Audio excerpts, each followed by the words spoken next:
So, welcome to Love Speaks Love, everybody. I am Denise, your host, and my gorgeous guest this week is Damian Nola. Welcome, sweetheart. Hey everybody, beautiful to be with you all.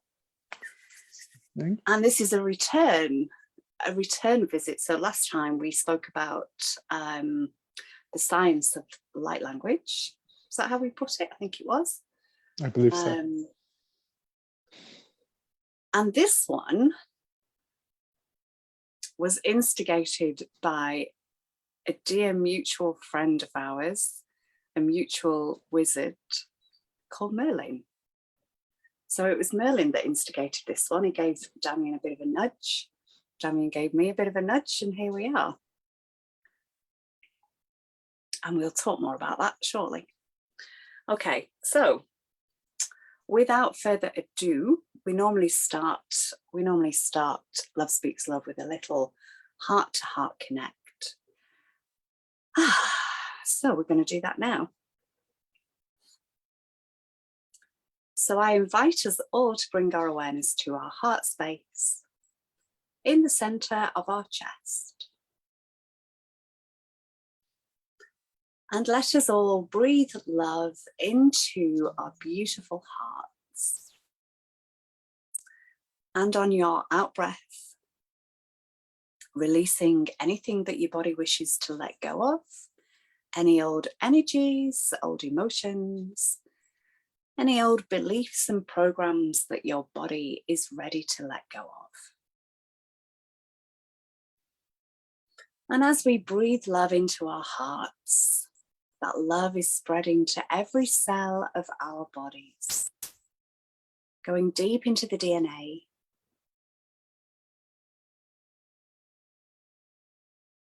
and feeling us all just joining our hearts together, whether you're watching us live in this now moment, or on the replay, or on YouTube. And extending our heart awareness out to the heart of Gaia. Connecting with Gaia's crystalline diamond heart. And feeling as being held in the love of Gaia. And I'm just getting the feeling that she's just giving us a big, big hug. And feeling Gaia's beautiful energy moving into your body, into every cell.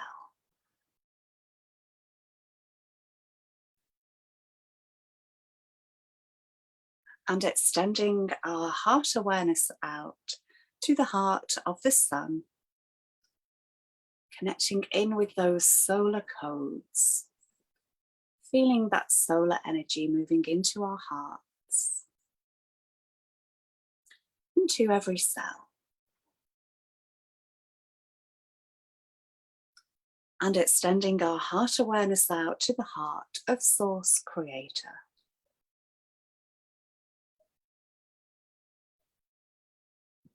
And feeling the love and the energy from Source Creator, Divine Being, moving into our hearts, filling our entire bodies with love.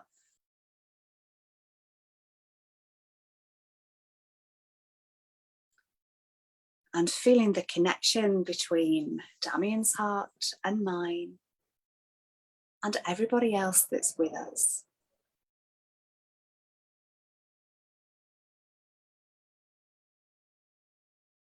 And feeling the energy presence now of Merlin, the sage, the alchemist, and the master of geometry. And I'm just going to hand over to you, Damian, and just see if there's anything that you wish to add.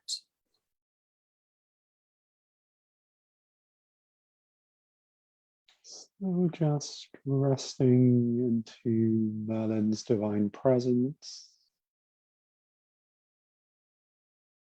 as the divine source of all magic.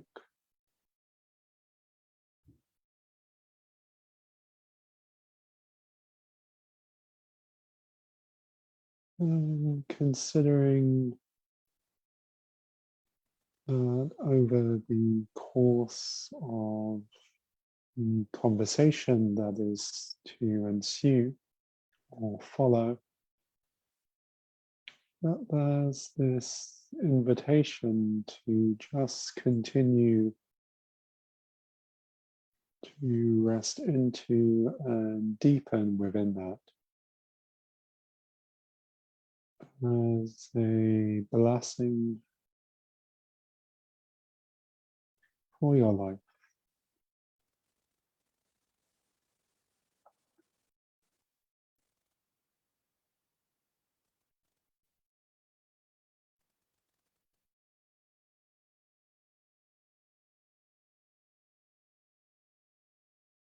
Beautiful.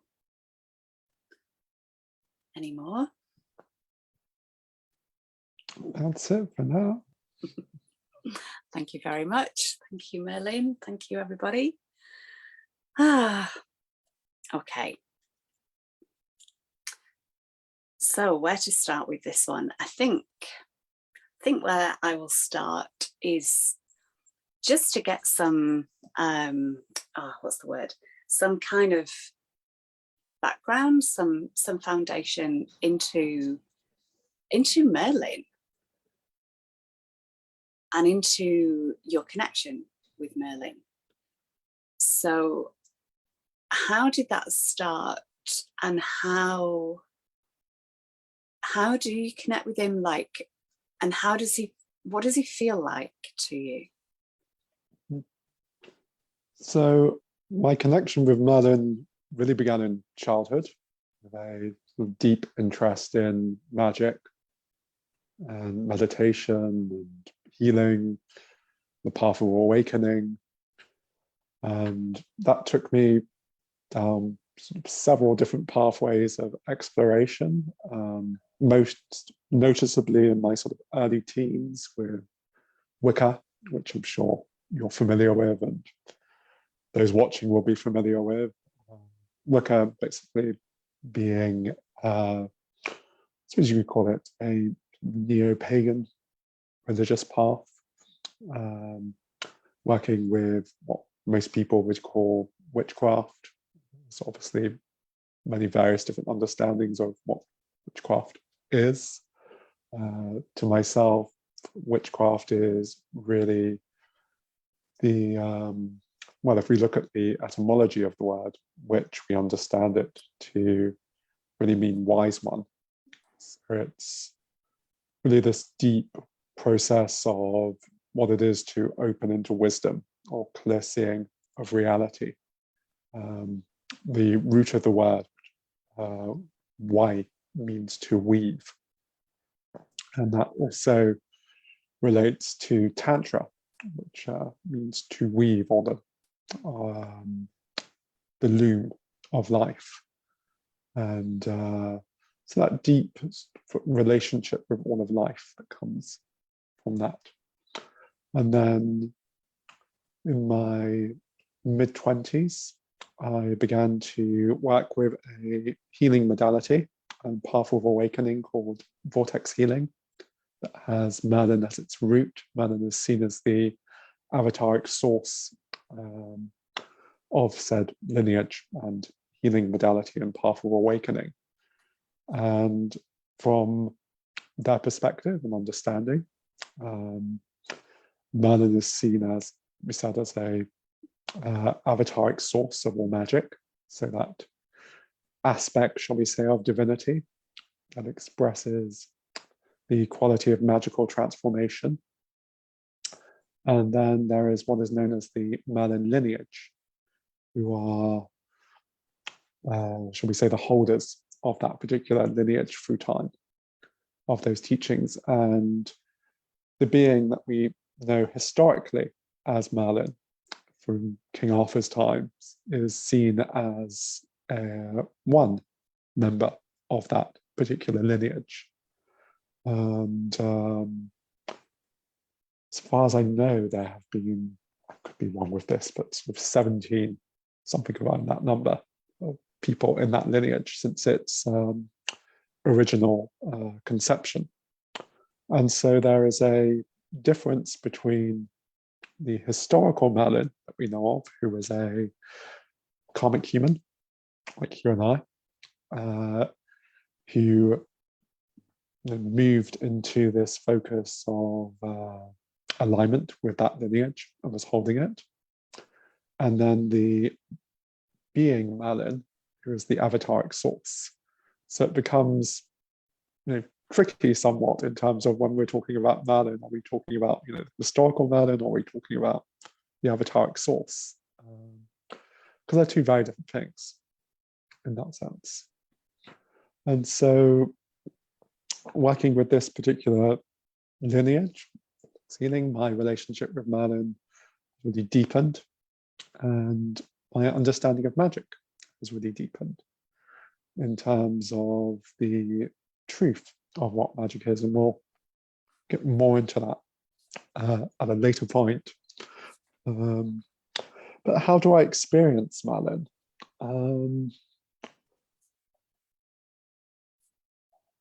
Just really as this very deep, loving presence.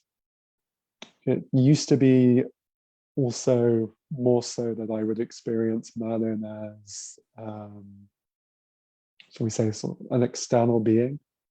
But as that relationship has deepened, it's really not understanding that our essential nature is divinity. And in oneness, Merlin is, so there isn't really that distinction anymore in that sense. It's more of an opening to that presence of Merlin through the oneness of divinity, the oneness of life in that sense.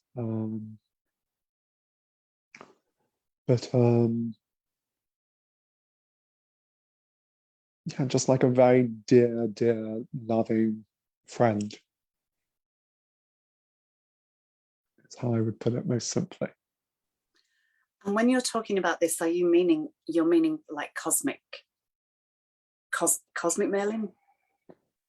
Or the one I would be talking about like the divine, the avataric presence, which some people may call cosmic Merlin. See it as that. I mean, cosmic to me still sort of implies sort of within universal life, whereas divinity obviously encapsulates that, but is beyond that also.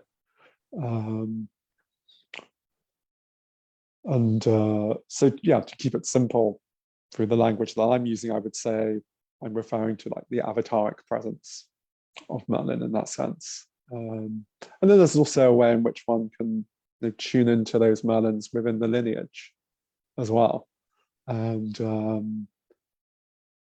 each of those will have their distinct personality and qualities. They were karmic humans like you and I, and they have held the lineage, past history, and gone on in their own process of evolution, and floating around the galaxy somewhere doing whatever they're doing in that sense.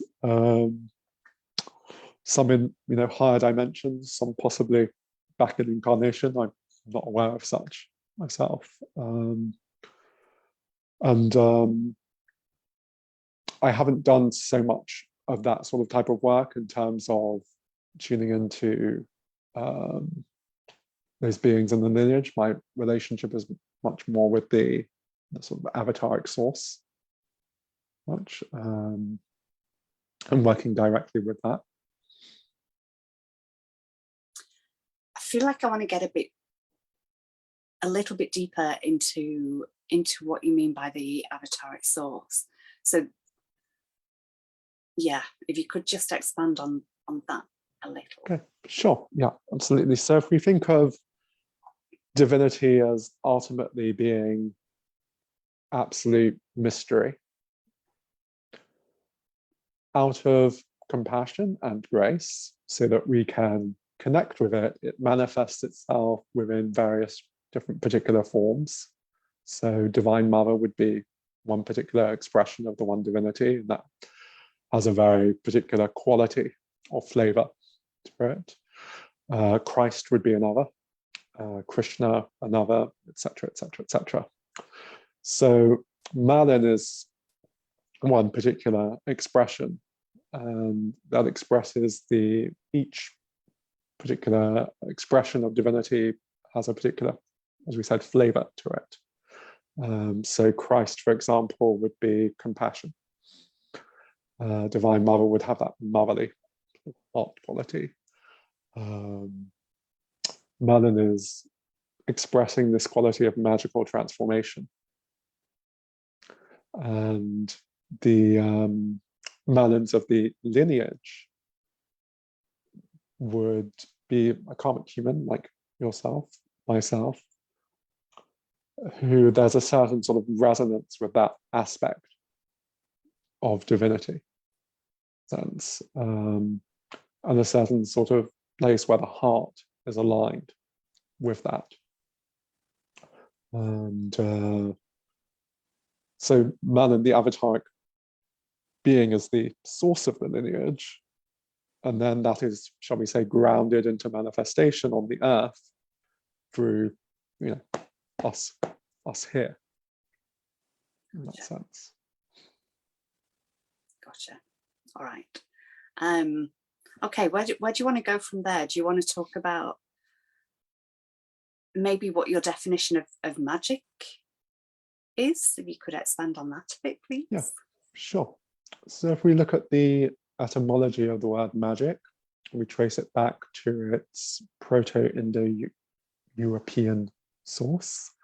So in Sanskrit, we have the word maya, which is often translated as illusion, but can also be translated as magic. If we think of how the divine manifests all of this, manifests the play of life, manifests the appearance of separation, that's magic. And if we think of that as really being the divine play of life, so magic at its heart really has this quality of play within it. And if we look at all of those beings who one would, shall we say, consider as awake to reality, they have this quality of childlike innocence and play to them. And so that also takes us into a recognition of what I was touched upon earlier in terms of the root of the word witch, or wizard, meaning wisdom, or wise one. There is a certain quality of innocence, which comes with this childlike type quality, that relates to that focus of wisdom. Also, just track my train of thought back, linking little threads of things, and I want to weave them together. Why them together? Yeah. And then if we look at wisdom as really being that which is what is transcendent of knowledge, then we can think of magic in terms of knowledge and having knowledge of magic, which is very much magical systems, and you do this ritual and XYZ happens. And there is a certain quality of magic within that. But to me, that's not really the essence of true magic. True magic is really this essence of what happens when we are in that space of innocence and playfulness, and that which transcends the mind, when we're in that space of mystery. So we're not coming from a place of knowledge or a place of what's being learnt in that sense. And when we're coming from, that place of, which is more sort of rooted, shall we say, in kind of magical thinking, there can be a tendency there to, I'm using magic to manifest or control reality within a certain way to get something, whatever the case may be. Or we are sort of in a fantasy and escapism. And there's a lot of that which comes with magical thinking as well. And really, when we're in that space of surrender into the mystery and in that space of the play of life, there's this deep, surrendered, active engagement with all of life. And that really is the essence of magic. It's this deep focus of, shall we say, the unfolding of the divine play. And magic is what gives rise to that as well. Tantra would talk about that in terms of like the dance of the lover and the beloved. That sense of the divine dancing and expressing as creation. Sense. And if we look for magic, we actually see it in everything. We take life for granted. But the very fact that I am able to have this conversation with you is magic. The very fact that I'm actually able to formulate these words, you're able to understand them, is magic at its root. We tend to think of magic as something that we put it in this box and we sort of label it as, oh, well, that's magic, the miraculous.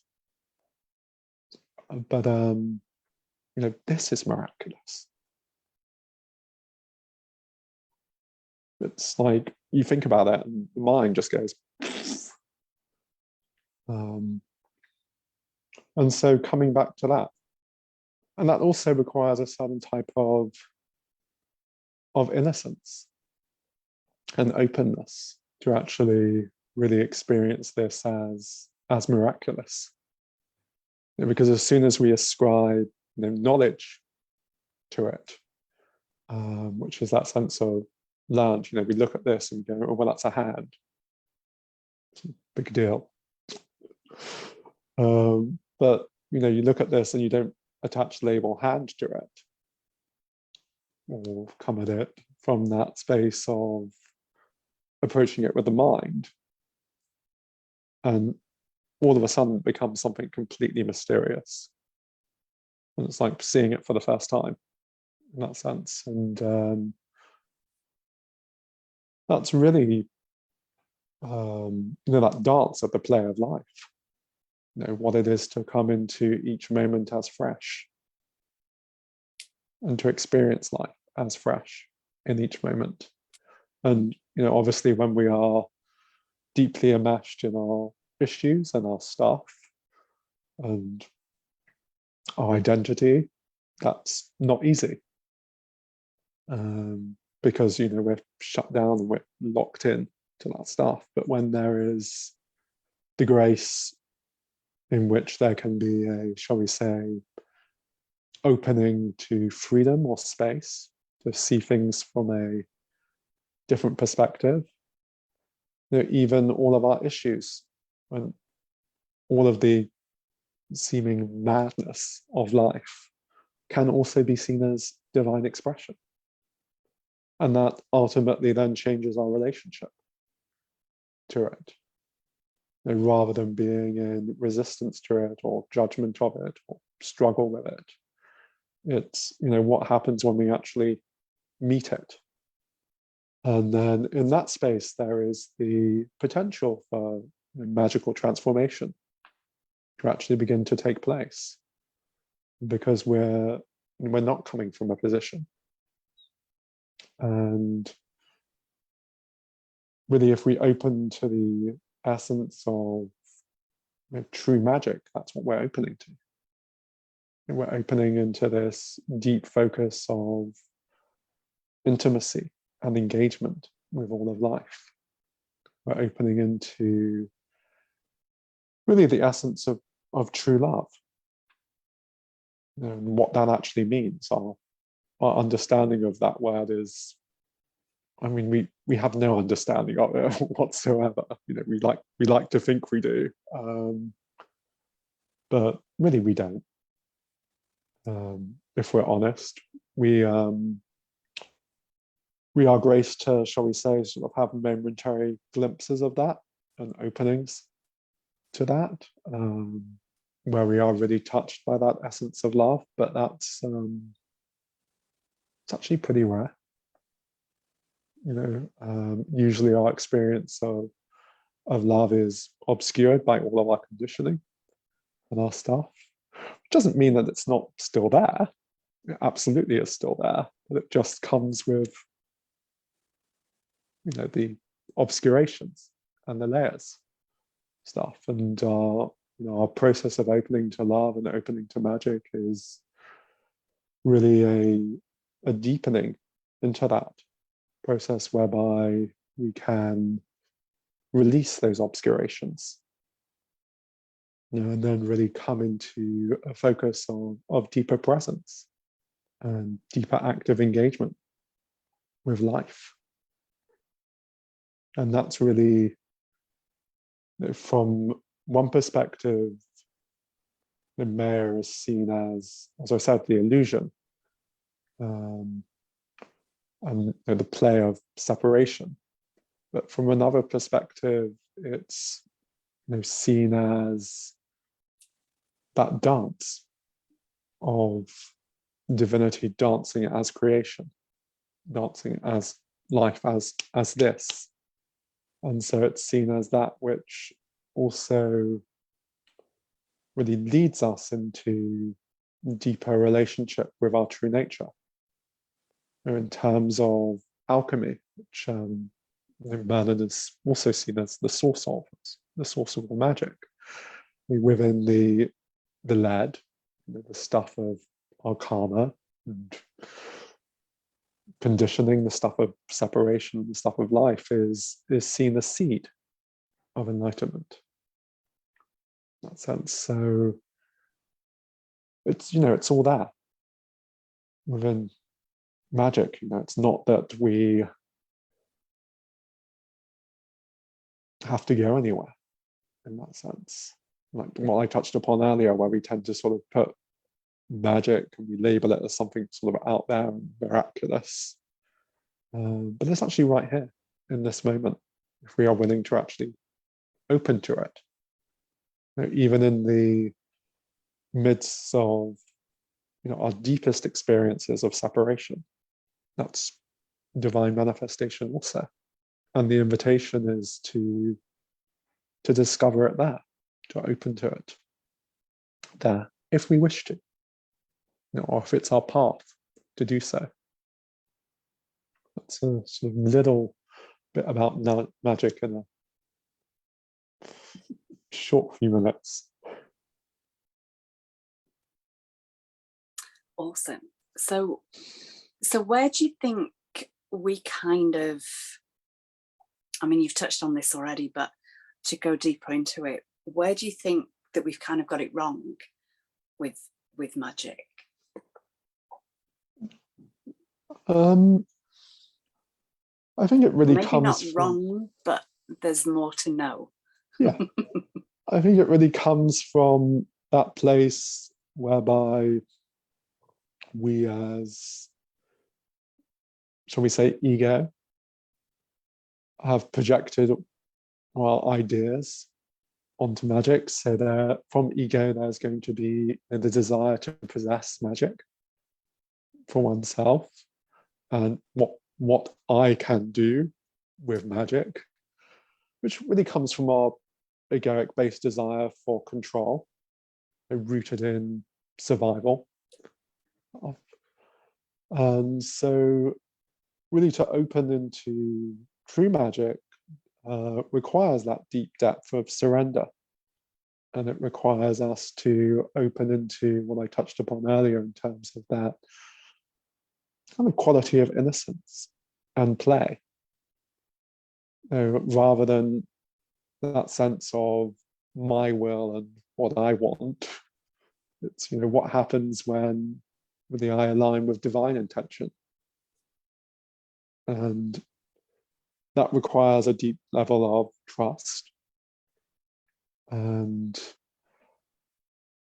so, yes, it's not that we've got it wrong in that sense, because, it's just part of our path and part of the human condition, and part of our evolution and journey in that sense. And I'm sure we've all been there and remain to be, and to whatever extent we remain to be, until such a time that through our process and through our dedication and through grace, if it is our path and divine intention for it to be so,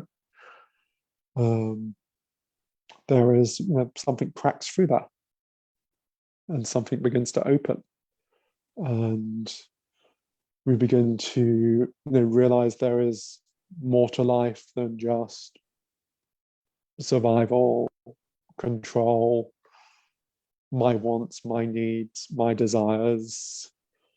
And then, we begin to actually taste the true essence of magic, which doesn't belong to the ego.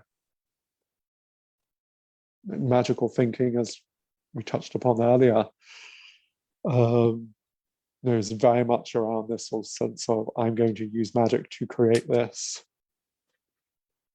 or I'm going to use magic to escape from this. And the essence of true magic, there's none of that in that. It's this deep sort of active engagement with one of life. This deep love for all of life.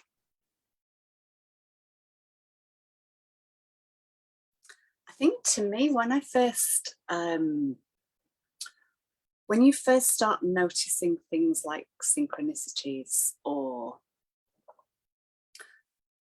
that was probably my first glimpse into what kind of almost seemed like magic, those telepathic kind of connections that you have. You think of someone and then there they are,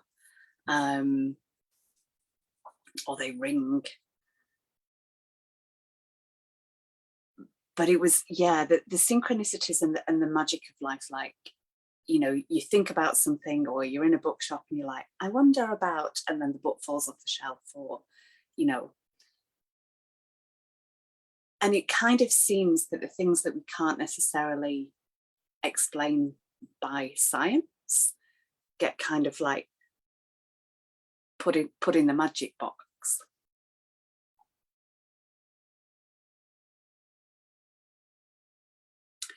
And it still feels that way to me. Like I still never get tired of the synchronicities and of the magic, and it never feels less magical either.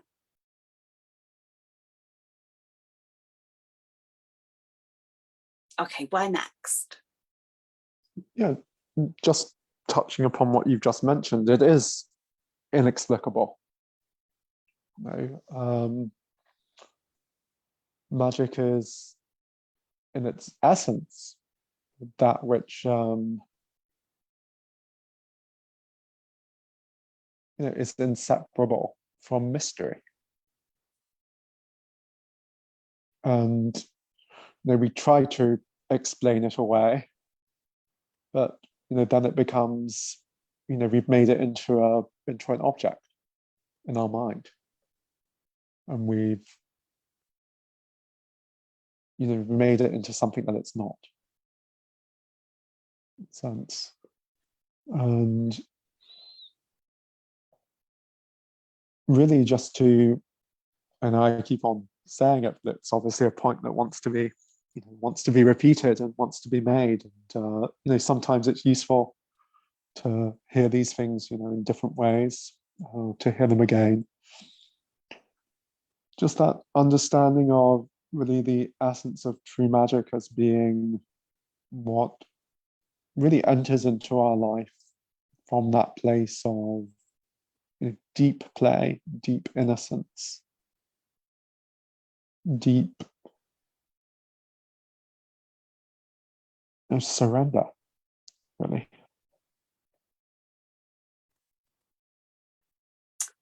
I'm getting a nudge from the nature world at this point. Where am I going with this? So those connections with nature. When you're walking in nature, and that you're actually connecting with a bird or an animal or whatever it is, that there's something deeper going on. And even that you might get some words in your head. You might be standing next to a tree and you know the tree's talking to you, but you don't realize the tree's talking to you, but you just get a phrase or a sentence or some reassurance about something. You might have something going on in your world and you kind of getting the feeling of reassurance.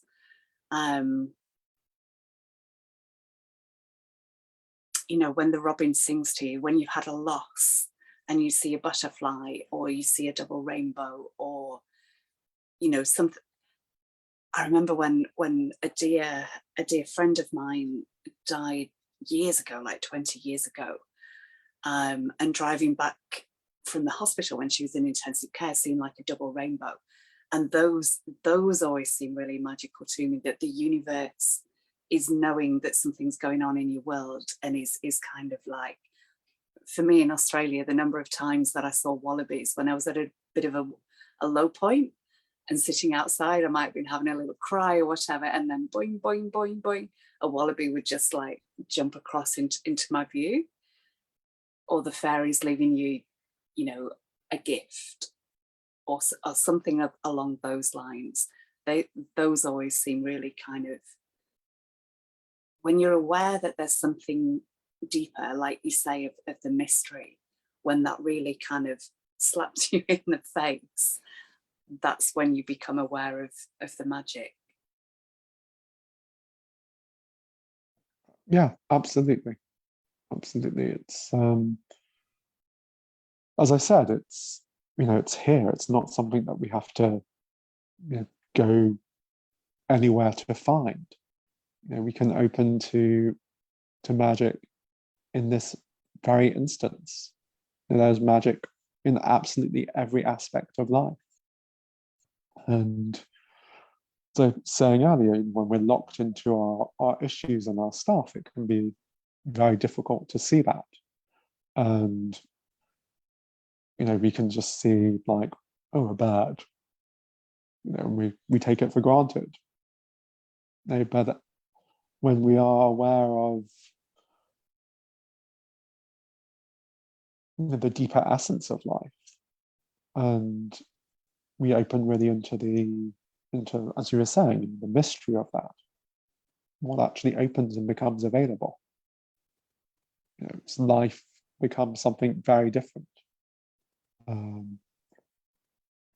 Well, life doesn't become something very different. Life has always been that. So, our experience of it, our appreciation of it, and our relationship with it, how we meet life becomes very different. We really come into a deep understanding of the benevolence of life. Obviously, when we are very deeply enmeshed within our issues and our stuff, it can be incredibly hard to see that. And we can, our experience of suffering is very real to us. It's not to negate that in any way, shape, or form whatsoever. When we're in that space, we're in that space. But when there is the grace to be able to have some space around that, and to really see that from, shall we say, a sort of deeper type space, the magic of what happens within that, and the mind-blowing just understanding of the love that is within all of life, the so-called good, the bad, and the ugly. And it can be very easy to say that from a conceptual level, and it can be very difficult to see that when we are in our stuff. But when something breaks through all of that, that to me is really magic. When we can really come to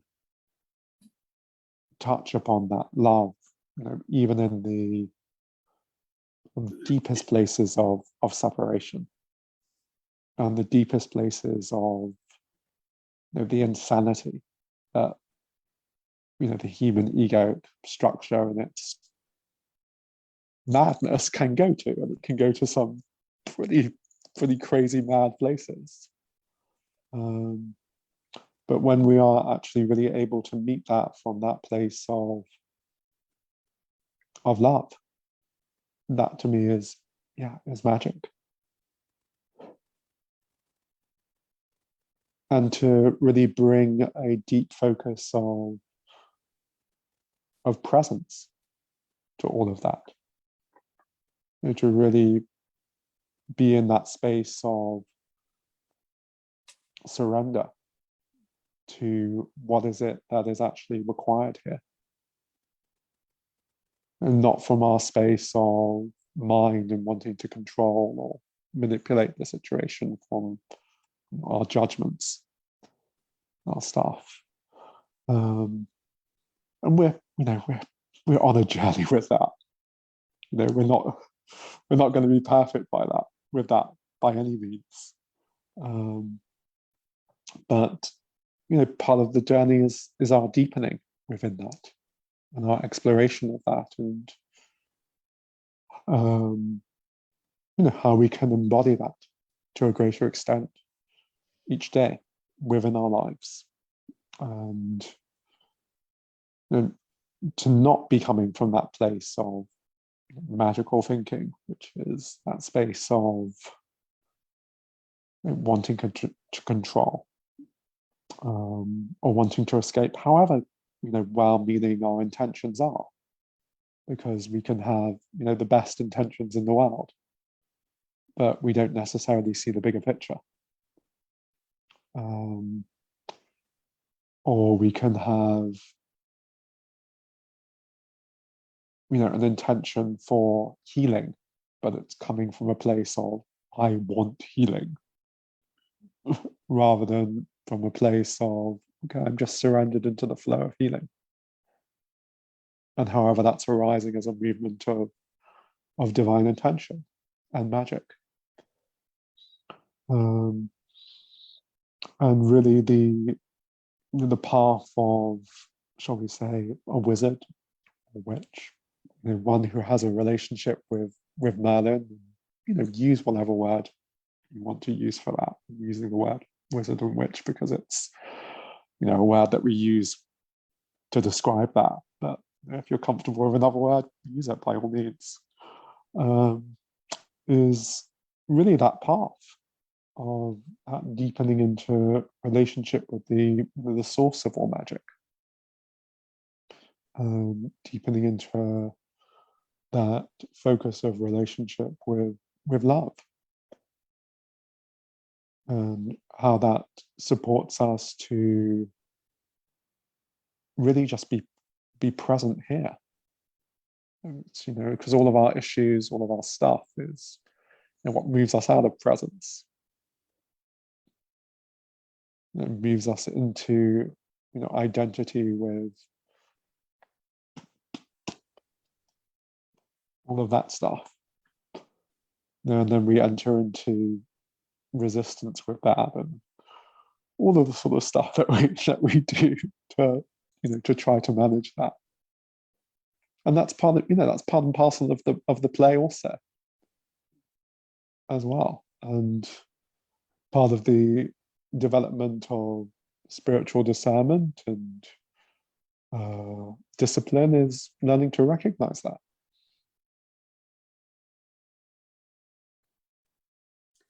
Do you know where the word sorcerer comes from? When you said source before, I stepped into the word sorcerer. And then I was like, interesting. Mm-hmm. I haven't looked at the particular etymology of the word sorcerer, but I would imagine it would have a link, as you say, to the word source. In that sense, and it's a word that we also obviously equate with wizard and witch and magic itself. So I would say that more than likely, if we were to trace the etymology back, you're going to find the same source. So when we're talking about magic or sorcery, you could say that one is likely talking about the same thing in that sense. Now, when we were preparing for this,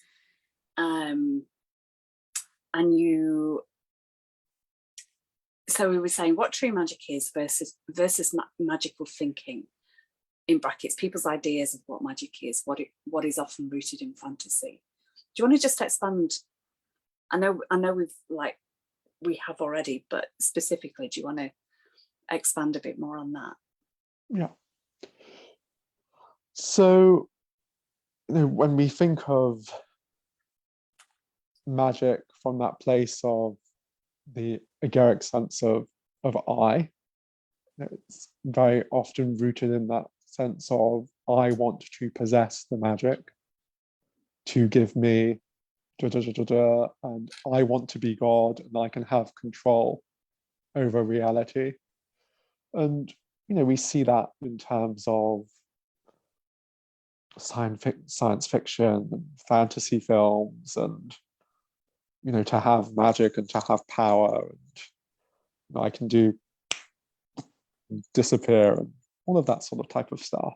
And also on the path, people talk about the development of various different cities or magical powers, and that can absolutely occur. There's records of people being able to do,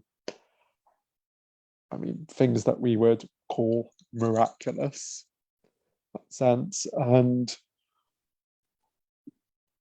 everybody who has really, shall we say, walked the path and fulfilled it would describe those as distractions. In that sense, places where we get hooked into identity with power,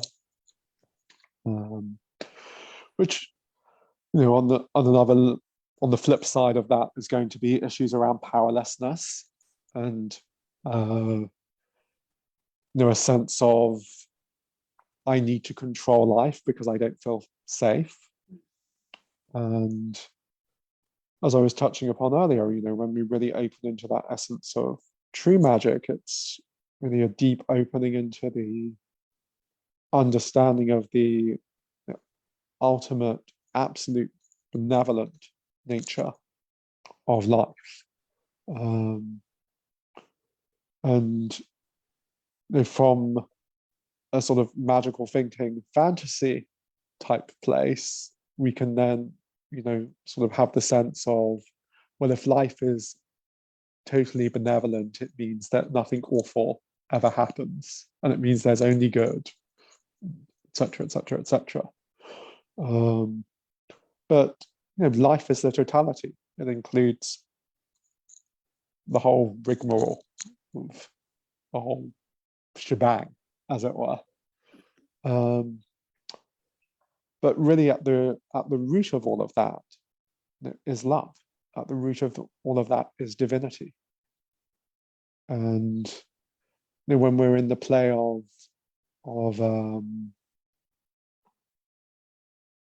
duality, we experience that in terms of the whole sort of spectrum and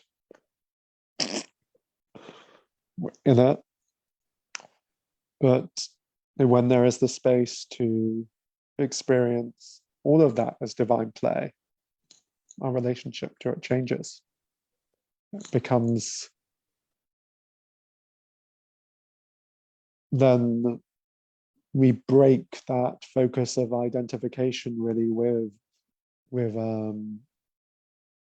what really ultimately causes all of suffering, which is really, our attachment and our aversion,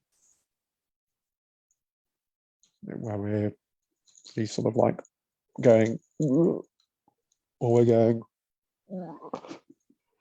and we're in struggle with life, rather than just this place of presence and openness.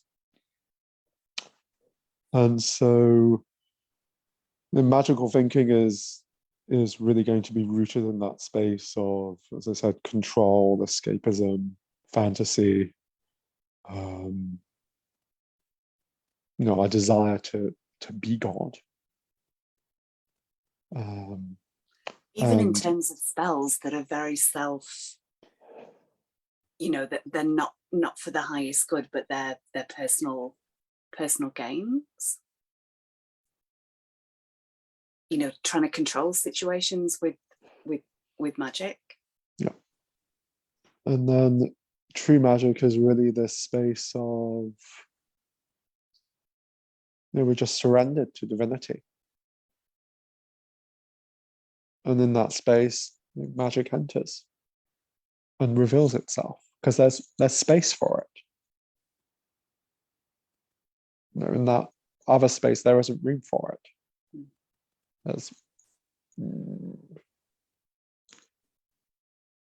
And for sure, in terms of magical thinking, there is, I do this particular ritual or whatever I do, and it moves energy in a certain way, and there's a certain result. Absolutely. But that is within a rigid, fixed framework. And so it's limited in that sense. Whereas true magic doesn't have any limits. It's the boundless potential of love, of the divine, to express itself. Anything that is rooted in fear or control is going to ultimately be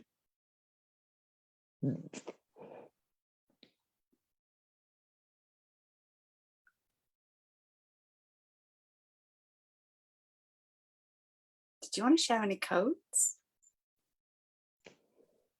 Do you want to share the Merlin one?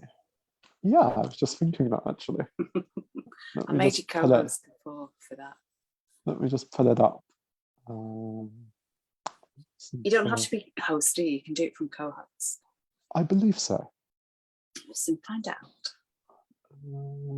So I'm just opening the file on my computer. Just need to remember where I've saved it. If you ever see Merlin in your mind's eye. Yes. Does he ever have a hat on?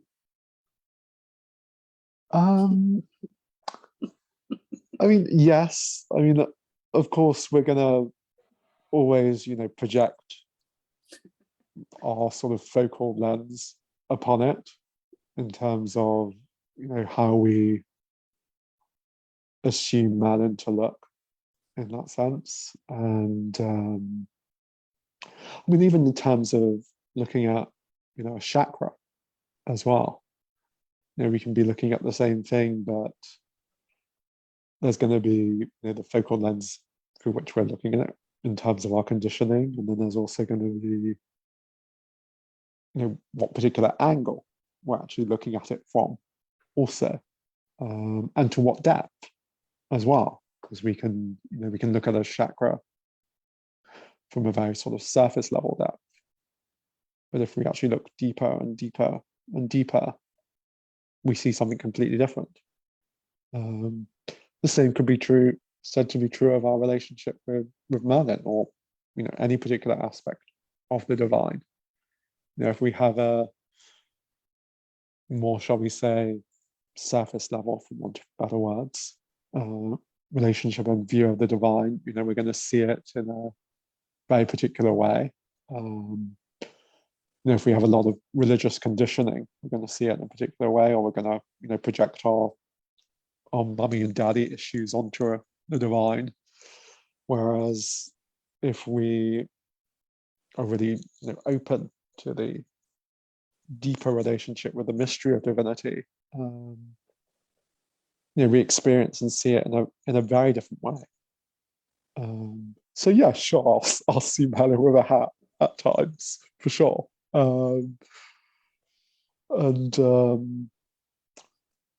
Merlin is also going to, obviously use all of our, what's what I'm looking for? Our sort of modern day, shall we say, cultural references, to show us stuff. So if Merlin knows or understands that, okay, if I show red, I know that he associates red with da da da da da da da da da da da. Merlin's going to do that. I've had all sorts of wacky, strange, weird experiences with him, where I'm like thinking, God, my mind could not make this up. Where he's appeared in all sorts of, seemingly sort of ridiculous scenarios. But a lot of those were to really shake me up from out of this kind of like serious relation. Like, I have this serious relationship with the divine. I'm really like dedicated and focused. And to really, what I was touching upon earlier in terms of that, very playful, innocent sort of relationship with divinity. Merlin loves to play in that sense, at least from my relationship with him. He has a very, divinity has a very playful quality to it. Is there any of the ridiculous situations that you want to share?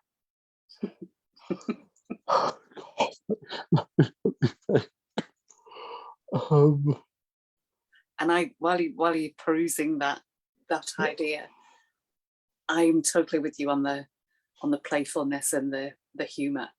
And sometimes he does appear to me with the classic wizard's hat on, and I'm like, do you actually like? Is that just for my for my pleasure right now, or is that something that you actually wear? And a bit of I think there's also, in terms of the wizard's hat, it obviously has a sort of conical type shape. Yeah. And what I touched upon earlier in terms of vortex healing, we think of a vortex in terms of that conical type shape. Without going into sort of major detail around such, we can think of, a vortex or a cone having a sort of certain energetic to it, and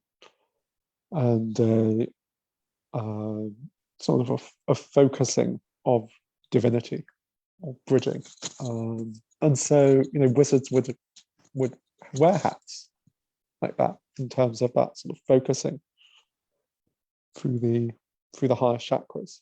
There's a certain bridging comes through, and as we know, the chakras are cones also, sorry. There you go. Yes, I was just thinking about like one of the examples that comes to mind is really just like when things are so glaringly obvious, and the brain is like just not getting it at all, and then all of a sudden it sort of drops in, and you're just like, oh, of course. I'll hear like Merlin chuckling away in the background, going like, yeah. The other ones where like literally who will show up visually in the most sort of unexpected forms and shapes, just like wearing the most wacky kind of outfits. It's like, okay, you're expecting like the wizard in the robes and how you would normally visualize it, and there was like Merlin literally like, I mean, I've had many experiences with him where, and I know this is obviously my mind sort of projection of it, but as I said earlier, Merlin's going to use our stuff to bring us whatever we need in that experience. So I've had Merlin turns up as Patsy from Absolutely Fabulous. In glass of wine, and I'm like, okay, fair enough.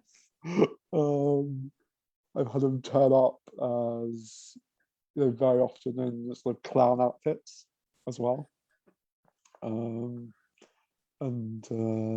just really introducing that quality of fun in that sense. And so it's not to become, shall we say, fixated on any one sort of particular image, because magic, Merlin can show up in all sorts of various different forms. In that sense, it's not just like Merlin has to come wearing the wizard hat, the robes, and all that sort of type of stuff. Not at all. I was just going to say before that like the symbology of like the stars and the universe on the outfit as well, like there's so much symbology in there, and on the hats too, like the connection with the cosmos clearly being represented by galaxies or stars or whatever. And when you were just talking about him appearing in odd things, and I think you said the word, did you say orb at one point? Did you talk about orbs? Because I got an image of Merlin like riding around in an orb, but with his head sticking out as if he's driving it, and just going like wee. Yeah, it wouldn't surprise me. and he's kind of a bit of a hard taskmaster, but only in terms of if you're not prepared to put the work in, he won't kind of waste his time with you. Is my feeling. Very compassionate and very understanding of people's situations. But if you call him but don't really want to do the actual inner work yourself, I feel that's maybe why he's kind of called a hard task master.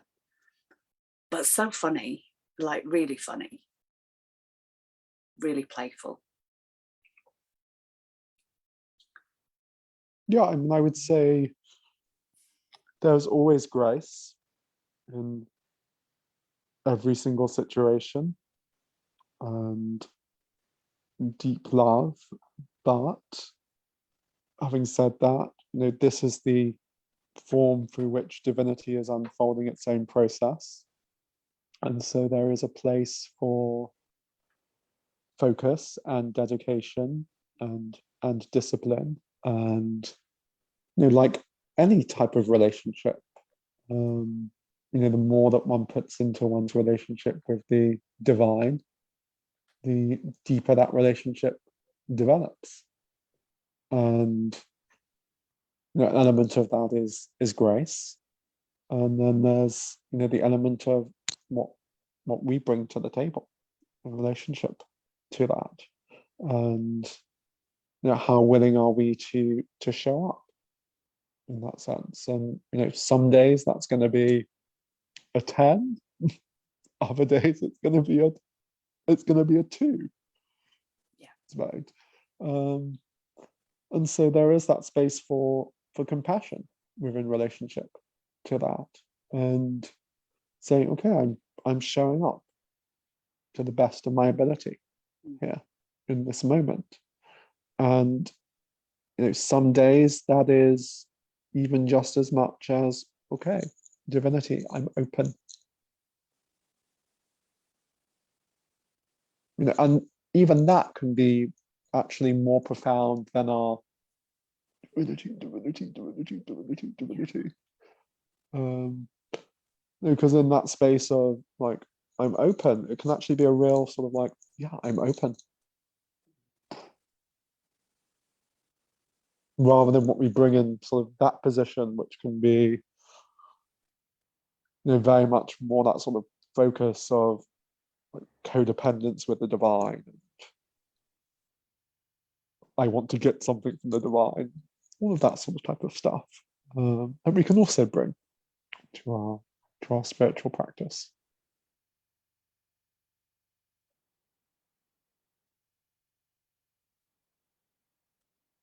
Did you find it? I did, indeed. I will see if I can share. There we are.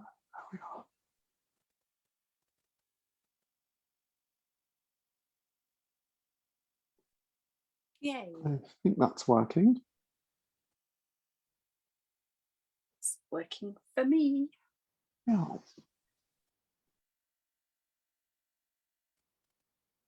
Yep, all good.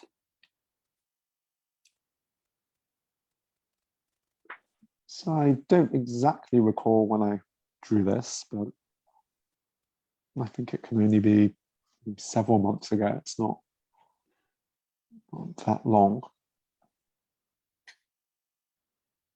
And Merlin, for myself, often comes through with this, as you can see in the picture, this kind of like bright bluish white type quality of light.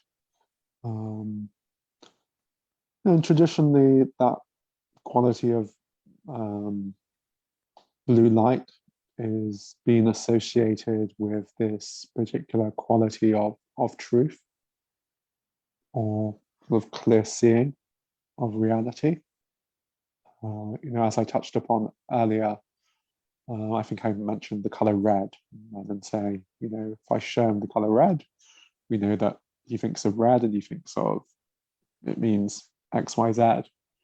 So that for myself, that quality of blue light is very much associated with this clear seeing of reality. And what I touched upon earlier in terms of that focus of wisdom, which for me is that clear seeing of reality, that clear focus of relationship with life. And then also in this particular rendition, you can probably see the dragon's face at the bottom of the image. And so, particularly in terms of Eastern traditions, you'll see various different deities riding the dragon. And really the dragon being representative in those traditions, or riding the dragon as being seen as in that transformation of the lead of our conditioned human egoic nature into that focus of enlightened wisdom and right relationship with life.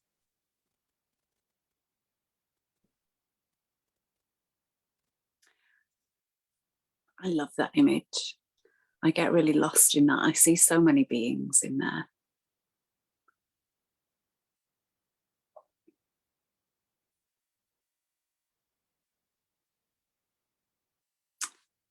But the eyes, especially Merlin's eyes, I mean, you can hardly see them in some ways, but you just know that they're there. You can feel them.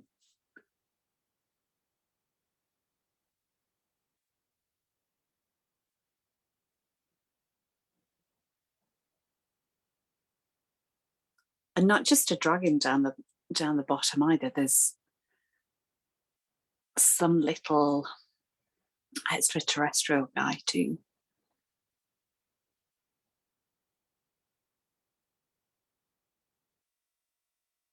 Yeah, I'm constantly seeing new things myself within them, even though I drew them. There's always like bits and pieces that sort of pop out, like, oh, I didn't see that previously. And as I said, this is just one of many ways in which I've seen Merlin in my time. So it's just one particular representation of such. And for me, the artwork is not to be taken for the thing, for want of a better word, itself. It's a doorway into connection with that. So it's it's not to say that's how Merlin looks. It's not. It's representation, or a doorway into connection with such.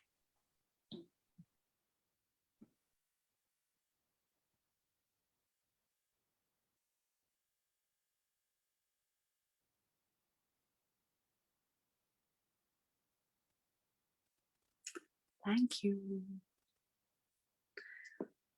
Is there anything else that you feel that you've missed sharing in this?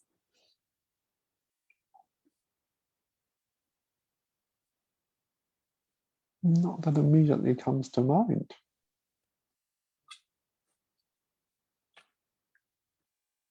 I'll just check if there's any questions on the comments before we close. Absolutely.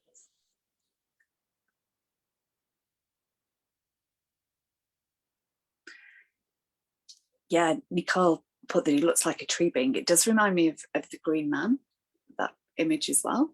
Like that, even though there's no real references to nature in that. I mean, it's very cosmic in its essence, but you can totally feel nature in it, and the Green Man and all that magic. Yeah, there's different ways in which we can connect with Merlin. We can connect with him in more of that of transcendental type experience, or we can connect with Merlin as the essence of creation, magic within creation.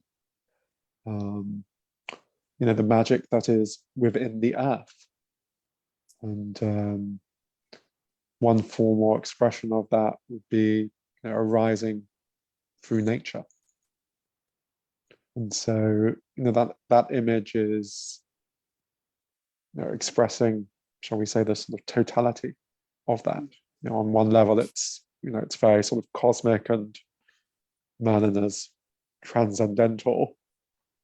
But then on another level, it's the manifest presence of Merlin here as life in the form. And I feel he may not always be associated with things that I kind of call on Merlin are often my self-transformation. It's my self-healing. It's my inner alchemy that I think most people do associate him with, but also geometries and working with light language as well. Like I feel him very present with that, with codes.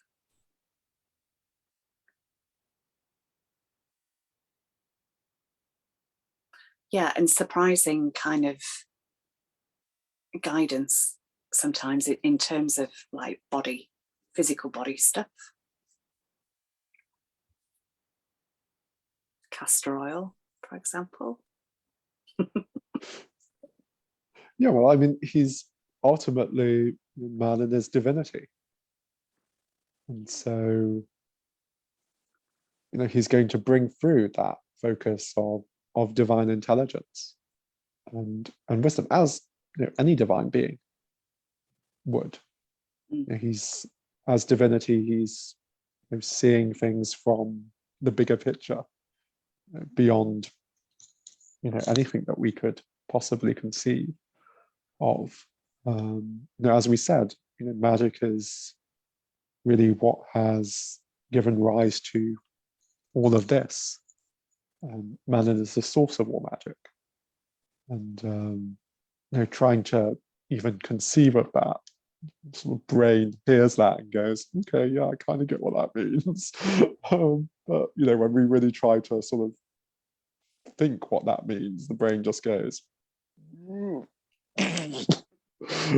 it can't grasp the enormity of that, or the reality of that.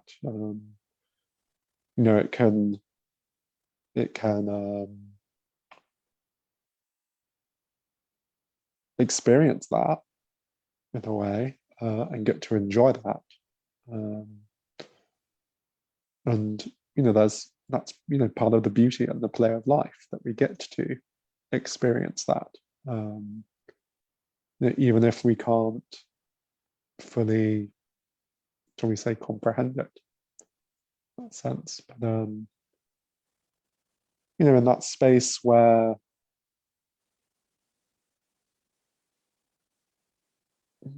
I suppose our identity with mind and our identity with that needing to comprehend lets go, something of that enters, and that really is magic. When the mind just goes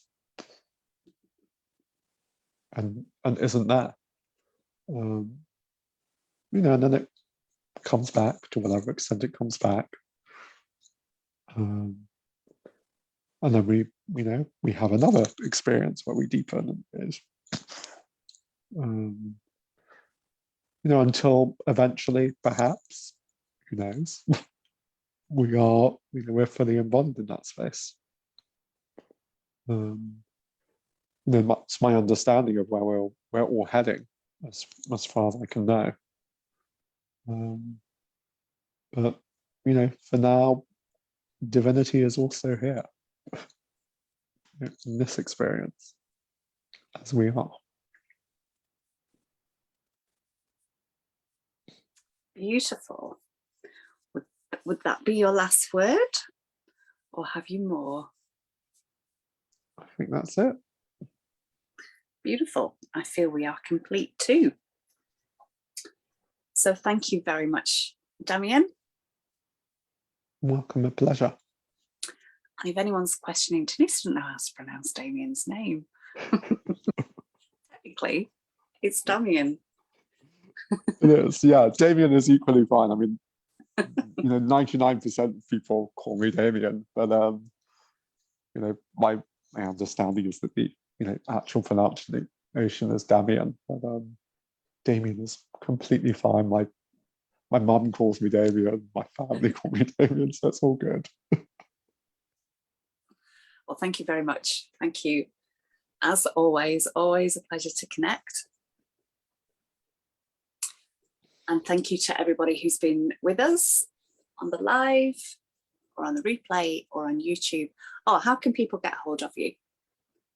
Yeah, so you can find me through Facebook, Damian Nola, or my website, awakeningheart.co.uk.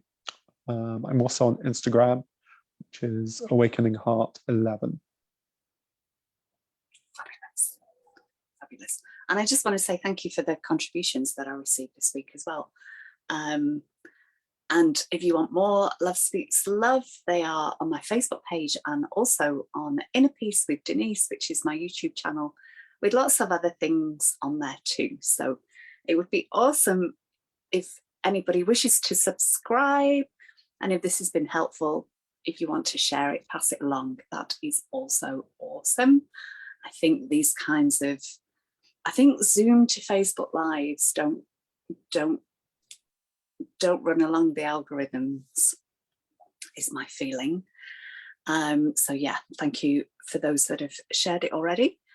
And we will be back next week.